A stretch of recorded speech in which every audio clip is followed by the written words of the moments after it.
the leaders of the Arab world and Israel and everybody involved asked me to do this, so it would be headed by a gentleman known as President Donald J. Trump of the United States. That's what I want, is some extra work to do, but it's so important that I'm willing to do it. Sure. It's Tuesday, September 30th. I'm Jane Coaston, and this is What a Day, the show that would prefer corporations stop paying President Donald Trump over lawsuits that haven't even gone to court. For any reason. Ever. Just don't do it. On today's show, Michigan Democratic Governor Gretchen Whitmer tries to turn down the temperature on rhetoric after a deadly attack at a Latter-day Saints church in the state. And Trump's son-in-law, Jared Kushner, is a gamer. Well, he's going to buy a video game company along with Saudi Arabia. That counts. But let's start with the possible government shutdown tomorrow. And that possibility is getting more real by the second, as congressional leaders and the White House appear to be at an impasse, even after Trump gave in and scheduled a meeting for Monday to try and get a deal done, though that meeting did not go well. The sticking point is healthcare. Here's House Minority Leader Hakeem Jeffries speaking on Monday. And the reality is that in a matter of days, notices are going to go out to tens of millions of Americans, making clear that their health care is about to become dramatically more expensive in ways that will actually cause medical bankruptcy for many, or some to have to forego necessary health care. And that's not an acceptable thing in this country, the wealthiest country in the history of the world. That's right. The core of the issue are subsidies connected with the Affordable Care Act, financial assistance that is due to expire at the end of the year. Without that, millions of Americans could see their healthcare premiums skyrocket, with costs rising by hundreds of dollars a month. But the GOP hasn't been very interested in talking about these funds, despite the fact that millions of Republican voters benefit from them. And in comments made outside the White House on Monday, Vice President J.D. Vance made one thing clear. Even if ACA healthcare subsidies are a problem, they aren't worth closing the government over. We have disagreements about healthcare policy, but you don't shut the government down. You don't use your policy disagreements as leverage to not pay our troops, to not have essential services of government actually function. You don't say the fact that you disagree about a particular tax provision is an excuse for shutting down the people's government and all the essential services that come along with it. Quick fact check. In 2018, the government shut down for 35 days, the longest shutdown in history, because Trump wanted his border wall. In 2013, the government shut down because Republicans, like Texas Senator Ted Cruz, wanted to defund the Affordable Care Act. So yeah, policy disagreements get the government shut down. That's why shutdowns happen. Sorry, JD. So for more on what the healthcare fight is really about and what happens next, I spoke to Julie Rovner. She's chief Washington correspondent for KFF and host of the healthcare podcast, What the Health. Julie Rovner, welcome to What a Day. Thanks for having me. So we've heard congressional Democrats say they don't want to approve a short-term spending bill that doesn't extend enhanced ACA subsidies. Those are the most boring 3 words I've ever heard in my life. So can you explain in fun layman's terms, what exactly are enhanced ACA subsidies? Well, back in 2010, when Congress was trying to write a health bill and didn't have the votes to do Medicare for all, they came up with this really convoluted system to help people pay for health insurance. And it involved tax credits, which we call premium subsidies. And not that many people signed up because it turned out insurance was still expensive, even if you got help paying for it. So in 2021, during the pandemic, there was a concern that so many people didn't have health insurance. They enhanced those tax credits. They made them bigger. They expanded them to more people. They made them larger. So people who earned under about 150% of poverty, that's about $30,000 a year, could basically get a half-decent health insurance plan for no premium. It was a big deal, and enrollment in the Affordable Care Act doubled. Now, the hard part of this was that the Democrats didn't have the money to make those enhanced premium credits permanent, so they expire at the end of 2025. And the Democrats were fairly confident that they would be able to either have control of the presidency and Congress and extend them themselves, or convince the Republicans to do it. And so far, neither of those things has happened. And it's almost October 1st, and the premium credits expire at the end of this year. And people are going to start seeing those premium notices in the middle of October. And it's not going to be boring anymore because people are going to discover that their premiums are going to double, or in some cases triple. That will be not boring. Yes, having to pay way more for healthcare is notably one of the less boring things that can happen. And we've read that something like 24 million people are enrolled in the ACA's federal and state marketplace plans. If these subsidies sunset at the end of the year, what happens to people's healthcare coverage and their wallets? Well, 90% of those 24 million people get some of these subsidies, these tax credits. And basically, their wallets are going to get a lot lighter for almost all of them. One thing we know is that even the people who aren't getting help from the government, premiums are going up. They're going up for a bunch of reasons. Healthcare is more expensive. President Trump's tariffs have not helped things. Now there's going to be tariffs on drugs. Drug prices have gone up. So premiums are going up about 18% in general. But if these extra additional tax credits go away, you're going to see lots of people who were, instead of paying $1,000 over the course of a year, are going to pay $3,000 or $4,000 over the course of a year. Gross. And the enhanced Obamacare subsidies expanded marketplace health options in rural areas, which include many states run by the Republican Party. But Republican congressional leaders hadn't tackled the subsidies deadline. Does the GOP just want these subsidies to go away and just get yelled at by their constituents forever? Or is there another reason they haven't addressed this deadline? I have been asking this question every week for the last 6 months. Why aren't Republicans paying attention to the fact that these are many of their voters who are going to be disproportionately affected by this? The states where the enrollment under the Affordable Care Act grew the most are some of the reddest states or some of the purplest states like Texas and Florida and Georgia and North Carolina. Farmers and ranchers disproportionately get their coverage through the Affordable Care Act. These are mostly Republican constituencies, and they're going to see their premiums skyrocket, and they're going to complain. Republicans are divided. Half of them would still like to see the Affordable Care Act go away. They didn't like it in the beginning. They wanted to repeal it in 2017 and couldn't quite do it. They've made some changes in the bill that just passed this summer that will drive premiums up even more, and they are perfectly happy to see these additional tax credits completely go away. But on the one hand, if they do and all of their voters see their premiums go up, maybe there's going to be some response. I just realized that for a certain segment of my audience, if I just say the words repeal and replace, someone's going to drive off the road. Like that. I just remember that entire fight just being so awful for everyone. But this past weekend, Vice President J.D. Vance and GOP House Leader Mike Johnson said they resisted calls to keep the enhanced ACA subsidies because the Democrats' real agenda, of course, is to provide healthcare subsidies to undocumented people. Now, is there any amount of truth to this accusation? No, but there were a number of states that were providing Affordable Care Act coverage to people who were not documented using state money. They weren't using federal money. They weren't allowed to use federal money, and they didn't. And in the One Big Beautiful Bill, Congress actually made that go away. So there will be nobody who is undocumented. And in fact, there will be a number of people who are immigrants who are documented, who are in this country legally, who will no longer be able to use the Affordable Care Act to buy their health insurance. So they've gone one step beyond. And perhaps that's what they're talking about because Democrats would like to repeal a lot of the changes that were made in that bill. Now, Trump had taken a pass on talking with Democratic congressional leaders to get a deal on ACA subsidies and avoid a shutdown. He yelled about how the Democrats' top congressional leaders wanted to hold the government hostage over what he called, quote, $1 trillion in healthcare for illegal aliens, which is not a thing that's real. But as we're talking, Trump is now set to meet with them anyway. Why do you think he changed his mind on this political situation?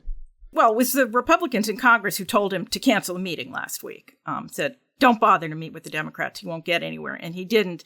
And now I think the Republicans are saying, well, it was not great optics to say that you won't even talk to them. So now apparently, from what I'm seeing, they have talked and gotten nowhere. So now at least the Republicans get to say, well, we called them in and had a meeting and they said that they wouldn't deal. It's just, this is basically who gets to blame who for this shutdown. Although, I've covered every shutdown the last 30 some years. The side that's sort of forcing it to try to get something doesn't usually get anything. They usually end up, reopening the government and walking away with their tail between their legs. Now, let's pretend that somehow there could be an agreement that, yes, these subsidies should stay in place next year. Maybe on Earth, too, where things are different. Here's the thing, though. Open enrollment for these plans start in November. Wouldn't insurers for these health plans need to know how much to charge, today? Is this whole fight too late to actually help the people that Democrats say they want to help?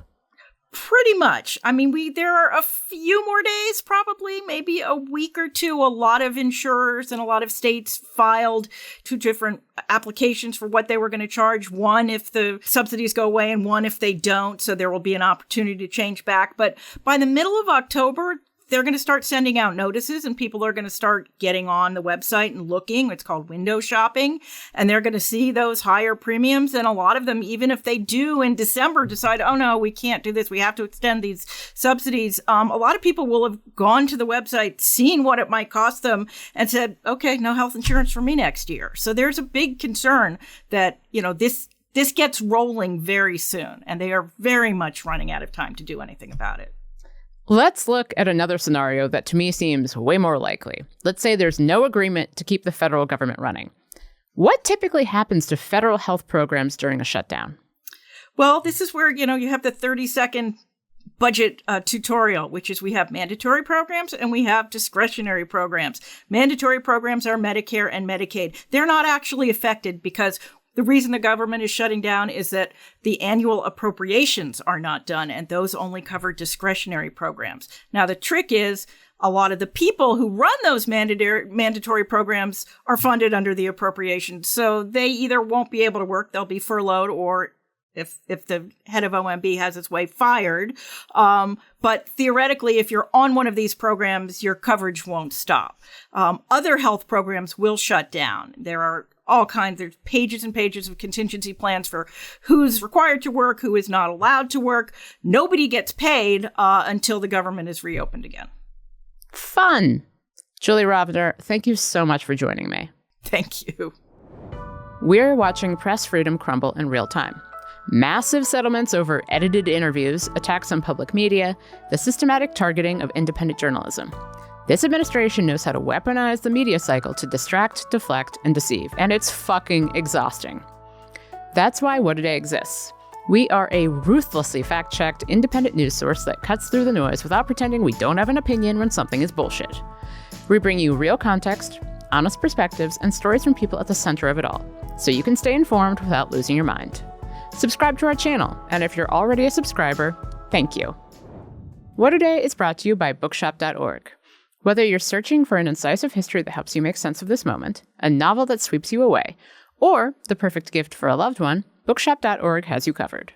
When you purchase from bookshop.org, you're supporting more than 2,400 local independent bookstores across the country, ensuring they'll continue to foster culture, curiosity, and a love of reading for generations to come. And big news, bookshop.org has an ebook app. Now you can support local independent bookstores even when you read digitally. Use code WAD to get 10% off your next order at bookshop.org. That's code WAD at bookshop.org. To ensure the success of this effort, my plan calls for the creation of a new international oversight body, the Board of Peace, we call it, the Board of Peace, sort of a beautiful name, the Board of Peace, which will be headed, not at my request, believe me, I'm very busy, but we have to make sure this works. The leaders of the Arab world and Israel and everybody involved asked me to do this, so it would be headed by a gentleman known as President Donald J. Trump of the United States. That's what I want, is some extra work to do, but it's so important that I'm willing to do it. Sure. That's Trump being extremely normal and very humble during a press conference at the White House Monday with Israeli Prime Minister Benjamin Netanyahu. Trump announced a new peace proposal that essentially presents Hamas with an ultimatum to end Israel's war in Gaza. That is, if Hamas leaders agree to the terms of the deal. The plan has been presented to Hamas, which is reviewing it in good faith, an official told the Associated Press. And the Palestinian Authority, which currently governs parts of the West Bank, has already pledged support for it. The 20-point plan includes an immediate ceasefire, the total demilitarization of Gaza, with Israeli military continuing to enforce the perimeter, and the creation of the temporary oversight board Trump mentioned earlier, to handle the transition to a new Palestinian government. Hamas leaders, notably, will not have a seat at that table and will no longer have any power in the region. If Hamas agrees to the deal, the organization will have to release all Israeli hostages within 72 hours. And if they don't agree, well, Netanyahu stole a line from Federal Communications Commission Chair Brendan Carr. But if Hamas rejects your plan, Mr. President, or if they supposedly accept it and then basically do everything to counter it, then Israel will finish the job by itself. This can be done the easy way, or it can be done the hard way. But it will be done. Netanyahu did not specify further what finishing the job would entail, but it's clear the consequences would be severe for Palestinians. Trump told Netanyahu that if things do go in that direction, Israel will have the full backing of the United States to, quote, do what you have to do. Michigan Democratic Governor Gretchen Whitmer spoke at a press conference Monday to ask for calm after Sunday's attack at the Church of Jesus Christ of Latter-day Saints near Grand Blanc, Michigan, about an hour northwest of Detroit. 4 people died and 8 others were wounded when a man shot into the church during services and set the building on fire. Police said the suspect was killed by law enforcement within minutes. Investigators gave brief details about the suspect, a 40-year-old veteran, but Whitmer asked everyone to wait patiently for more information. I want to caution everyone, while we are working hard, while the good men and women who are working hard are doing so with due diligence, at this juncture, speculation is unhelpful and it can be downright dangerous. So, just ask that people lower the temperature of rhetoric. Keep your loved ones close and keep this community close to your hearts. Contrast Whitmer's approach with that of White House Press Secretary Caroline Leavitt. She was on Fox & Friends earlier that day. And as the president rightfully put in his Truth Social yesterday, this appears to be yet another targeted attack on Christians. Members of the LDS Church identify as Christians, but Fox News host Lawrence Jones still asked this. Did this suspect leave any indication that he was trying to target people of faith, more than the obvious of him doing it to a church on a Sunday? Well, from what I understand, based on my conversations with the FBI director, all they know right now is this was an individual who hated people of the Mormon faith. Reuben Coleman, the FBI's special agent in charge for the Bureau's Detroit field office, said the FBI is investigating the incident as a, quote, act of targeted violence, but he did not say anything about religious hate. The video game company Electronic Arts announced Monday it will be acquired by a group of investors that include Saudi Arabia's sovereign wealth fund and a firm managed by Trump's son-in-law, Jared Kushner. Typically, buyouts like this let investors make big changes without the pressure of the stock market, and then those investors resell their shares for a higher price. Kind of like flipping a house, but with an entire company. And even though EA makes some of the biggest video game franchises in the industry, like Madden and Battlefield, its revenues have plateaued over the past few years, making it a pretty attractive option for investors looking to make some dough. The deal to buy EA is valued at about $55 billion, which would make it the largest private equity buyout ever. Deals this big that involve a foreign investor usually need some type of approval from the government, but my guess is Jared and his pals in Saudi Arabia aren't too worried about that.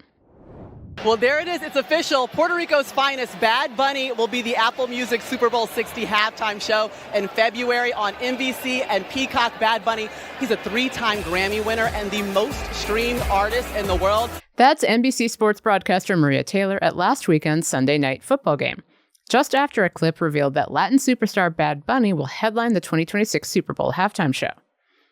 Bad Bunny is one of the biggest artists in the world, but he's also a pretty controversial choice for such a major stage given the current political climate. You know, Trump. When the Super Bowl rolls around in February, Bad Bunny will be in the middle of an international tour that will take him pretty much everywhere but the United States, which is intentional. Earlier this month, he told ID Magazine he chose not to play in the US because, quote, fucking ice could be outside. So MAGA, of course, is not happy. In a post on Twitter, conservative podcaster Benny Johnson even made a helpful list of his objections. He wrote, quote, massive Trump hater, anti-ICE activist, no songs in English.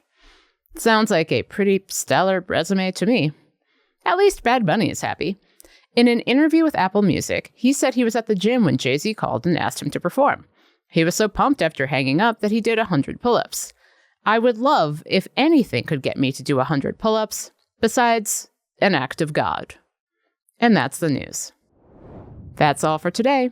If you like the show, make sure you subscribe, leave a review, explain to me how Trump is going to tariff the movies, and tell your friends to listen.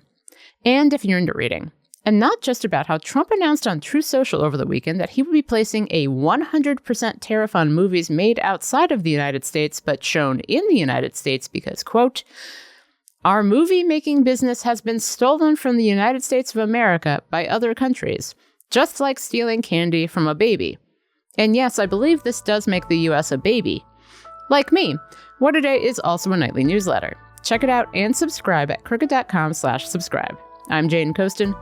And does anyone have any idea how Trump would put a 100% tariff on foreign films? No, of course not. Because it's stupid.